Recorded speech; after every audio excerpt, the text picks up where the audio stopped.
மக்களே, big பாஸோட second promo release ஆயிருக்கு. இந்த ப்ரோமோலாம் பார்க்கும்போது ஏன்டா எங்களை சாவடிக்கிறீங்க, எங்கெல்லாம் பார்த்தா உங்களுக்கு ஒரு மனசாட்சியே இல்லையாடா, இந்த ப்ரோமோ திரும்ப திரும்ப மீண்டும் மீண்டுமான்ற மாதிரி நம்மளை போட்டு சாவடிச்சிட்டு இருக்கானுங்க. ஸோ போன வாரத்துக்கு முந்தின வாரம் என்னன்னா இது சாண்ட்ரா ப்ரோமோவா போட்டு நம்மள எல்லாரும் கதற விட்டாங்கல்ல. இப்போ அதை தான் பண்றாங்க. பார்வதி சாண்ட்ரா அதுல ஒன்று வந்தாவே நம்மளால அதை ஹேண்டில் பண்றது கஷ்டம். இப்போ ரெண்டு பேரை வேற போட்டு ப்ரோமோல போடுறதுலாம் ரொம்ப டார்ச்சரா இருக்குது மக்களே. நமக்கு பார்க்குற நமக்கே இப்படி இருக்குது. ஐயோ, அடுத்த ப்ரோமோவும் அதை தான் இருக்கும்னு நினைக்கிறேன். மார்னிங் கான்வர்சேஷன் அப்படின்ற மாதிரி எடுத்து போட்டு விட்டுருப்பாங்க போல. சரி, இதுல கனி போபியாவில் திரியும் பார்வதியும் சாண்ட்ராவையும் பார்க்க முடிஞ்சு. கனி எலிமினேட் ஆயிட்டாங்க. எலிமினேட் ஆகி 2 நாள் 3 நாள் ஆகுது. 3 நாள் ஆகியுமே நாங்கள் கனி நிலப்பில் தான் வாழ்வோம், கனி இல்லாமல் நாங்கள் பிக் பாஸ் வீட்டில் வாழ்வது எப்படி அப்படின்ற மாதிரி புராணம் பாடிக்கொண்டு இருக்கும் தருணத்தை பார்க்க முடிஞ்சு. அப்படி என்னத்தான் சொல்ல வராங்க அப்படின்றத கொஞ்சம் டீட்டெயிலாக பார்த்துடலாமே. சேனலுக்கு புதுசாக இருந்தீங்கன்னா சப்ஸ்கிரைப் பண்ணிடுங்க. வீடியோ பார்க்குற அனைவருமே மறக்காம லைக்கும் ஐப்பும் பண்ணீங்கன்னா இந்த வீடியோ பல பேருக்கு போய் சேர்ந்துரும். அந்த உதவியை பண்ண மாதிரி கேட்டுக்கொள்கிறேன். இப்போ கண்டென்ட்டுக்குள்ளே போயிடலாம். ஸோ பார்வதி மற்றும் சாண்ட்ரா அந்த பாத்ரூமுக்கு பக்கத்தில் கார்டன் ஏரியா இருக்குல்ல, அங்கே உட்காந்து பேசிட்டு இருக்காங்க. அப்போ பார்க்கும்போது இன்னொரு கனியாக தான் தெரிகிறா. யாரு? அரோரா. இன்னொரு கனியாக தான் தெரிகிறா அரோரா அப்படின்றத சொல்கிறாங்க. ஆனால் கனி மாதிரி கூட இருந்துட்டு போயிடலாங்க. உண்மையை சொல்லனா கனி மாதிரி கூட இருந்துட்டு போயிடலாம். மற்றவனுக்கு பெருசாக இந்த மாதிரி பிராண்டிங் பண்ணாமல் இது பண்ணாமல் இருந்துட்டு போடலாம். இங்கே வீட்டுக்குள்ளே உட்காந்துட்டு அடுத்தவங்க மேலே ஸ்டாம்ப் முத்திரை குத்துறாங்களே கேடு கெட்டத்தனமா, அந்த மாதிரி இருக்கிறது டூ ஒஸ்ட். இது என்னோட பார்வை. ஸோ ஒருத்தனை காயப்படுத்தக்கூடாது, ஒருத்தனை இது பண்ணக்கூடாதுன்னு கனி மாதிரி நல்லதாக இருந்துட்டு போயிடலாம், நல்லது கிடக்கும். ஆனால் இங்கே ஒன்று 2 பேர் பண்ணுறாங்க பாருங்க. முத்திரை வந்த வாரத்துலேருந்து ஒரு முத்திரை குத்துறாங்களே, அந்த முத்திரை வேலையை மட்டும் நல்லா சிறப்பாக பார்ப்பார் பார்வதி. அதை தாண்டி வேற எதுவுமே தெரியாது. கேட்டா கேம்னுவாங்க. ஃபுல்லாக உட்காந்து பேசுறது புரணி.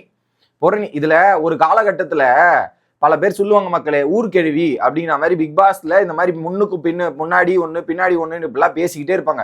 அப்போ ஊர்கெழுவி அப்படின்னு சொல்லுவாங்க. ஏன்னா இந்த சீசன்ல தான் இப்படி பண்றவங்களாம் கேமரா மாறிட்டான். எனக்கு தெரில, இந்த மாதிரி உட்காந்து பின்னாடி பேசுறவங்களாம் கேமரா அப்படின்றதான் நமக்கே தோணுது. அதுல ஒரு 2 பேர் தான் பின்னாடி எப்ப பார்த்தாலும் இதுதான் வேலைன்னு வச்சுட்டு இருக்காங்க. அவங்களதான் இங்க கூப்பிடுறது கேமர் அப்படின்ட்டு. ஏண்டா ஒரு காலத்துல நீங்க தானடா சொல்லிட்டு இருந்தீங்க, ஒரு காலத்துல நீங்க தானே சொல்லிட்டு இருந்தீங்க இதெல்லாம் வந்து கேம் இல்லை, இது வந்து நேர்மையான கேம் இல்லை, இதெல்லாம் ரொம்ப தப்புங்க அப்படின்னு பேசிட்டு இருந்தவங்க தான் இன்னைக்கு உங்களை கேமரு என்னது அப்படியே பாராட்டி சீராட்டி அந்த வேலையெல்லாம் பார்க்கும் சில நபர்களை நம்மளால் பார்க்க முடியுது. சிறப்பு. அப்ப நீங்களே உங்களை கான்ட்ராடிக்ட் பண்றீங்கல்ல அப்படின்றதா இருந்துச்சு. சரி, கனியை ஒரு மாதிரி பாக்குறீங்க அப்படின்ற மாதிரி சொல்றாங்கல்ல. ஓகே, பேசுவதில் ஒரு இனிமை அப்படின்றது எப்படி? பேசுவதில் ஒரு இனிமை. இன்டெலிஜென்ட்டா இருந்தாலும் பண்றதெல்லாம் இன்டெலிஜென்ட் இருந்தாலும், ஸோ இன்டெலிஜென்ட்டா இருக்காங்க. அது அவங்க கிட்ட இருக்கிற திறமை. அந்த பொண்ணு டாஸ்க் எல்லாம் கூட ஸ்பாட்டான இன்டெலிஜென்ட்டா யோசிக்குது. நேற்று அந்த டாஸ்க்ல 42 பால் பயங்கரமா கால்குலேட் பண்ணி அடிக்குது. எந்த தாட்டை எப்படி வைக்கணும்ன்றது தெளிவா இருக்கு.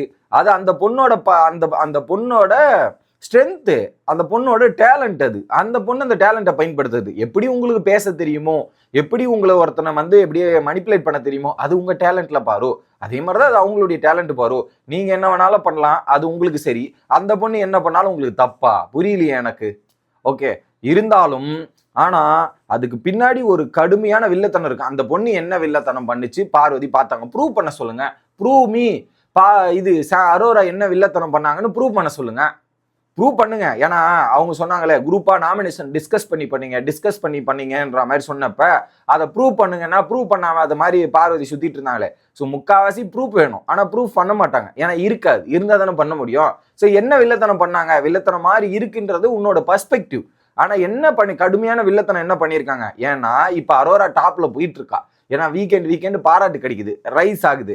அதை வந்து உங்களால ஏத்துக்க முடியல. What to do? அடுத்து போய் அட்டாக் பண்ணல, வேற வழி இல்லையே அப்படின்றதுக்காக இப்ப அரோரா பக்கம் திரும்புறாங்க. போன வாரமே ட்ரையாங்கல் நீ தானமா எடுத்துட்டு வந்த, ட்ரையாங்கல் போன வாரம் நீ தூக்கிட்டு வந்தவங்க தானமா பார்வதி அவர்களே.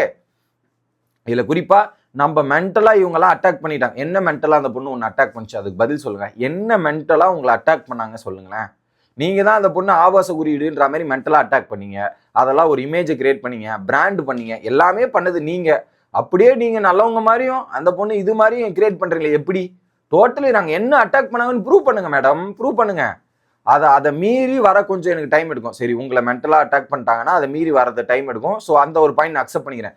எல்லாருக்கும் ஒவ்வொரு மென்டல் ஸ்ட்ரென்த் இருக்கும். அந்த மென்டல் ஸ்ட்ரென்த்து ஸோ சம்டைம்ஸ் ஒருத்தருக்கு வந்து டப்புனே சேஞ்ச் ஆயிடுவாங்க. ஒரு மணி நேரத்தில் சேஞ்ச் ஆகும். ஒருத்தருக்கு 1 நாள் எடுக்கும், ஒருத்தர் 2 நாள் எடுக்கும். அந்த ஒரு பாயிண்ட் அக்செப்ட் பண்ணிக்கிறேன், அது டைம் எடுக்கும்ன்றது. பட் அந்த பொண்ணு உங்களை என்ன மென்டல் அட்டாக் பண்ணா அப்படின்றது சொல்லுங்க. ஓகே, நியாயமானங்கள் வச்சு நேருக்கு நேரு வந்து போட்டி போடலாம். நியாயமான கருத்துக்கள் வச்சு நேருக்கு நேரு போட்டி போடலாம். எத்தனை நாள் அந்த இந்த எப்படி அந்த ஆபாச குடியிருக்கு நேருக்கு நேரு தானே பேச கூப்பிட்டாங்க. போலியே நீங்க தான் எல்லாரையும் கூப்பிடுங்க நீங்க பேசுனீங்க தானே. அடுத்த அந்த ட்ரையாங்கிள் மேட்டர் கூட உங்ககிட்ட பேச அப்ரோச் வந்தா கூட நீங்க தானே கட் பண்ணி விட்டீங்க. நேருக்கு நேரு நீங்க போலியே. யார் பயந்துட்டு போல? நீங்க தானே பயந்துட்டு போகாம இருந்தீங்க. அந்த பொண்ணு பயந்துட்டு வராம இருந்துச்சா? நேருக்கு நேர் வாங்கன்னா நேருக்கு நேர் போங்க. பேசுறதுக்கு அந்த பொண்ணு தைரியமா தான் இருக்கும். நீங்க தான் நேருக்கு நேர் பேசுறதுக்கு தயங்கி இருந்து ஆதரி வந்ததுக்கு அப்புறம் தான் அந்த ட்ரையாங்கிள் மேட்டரை நீங்க அட்ரஸ் பண்ணீங்க. அது வரையும் நீங்க அட்ரஸ் பண்ணல. ஏன்னா அது வரையும் உங்களுக்கு கேம் பிளேக்கு தேவை இல்லையா? இதுல நேருக்கு நேர் மோத போக மாட்டாங்க. போய் பேசுங்க நேருக்கு நேர். அந்த பொண்ணு பாயிண்ட் வைக்கும் வரும் அப்படின்ச்சு. அன்னைக்கே சாரி கேட்டுச்சுல, நான் தப்பா புரிஞ்சுக்கிட்டேன்னு சாரி கேட்டுச்சுல, பேசலாம் அப்படின்னு சொன்னாங்களே, ஏன் வரல?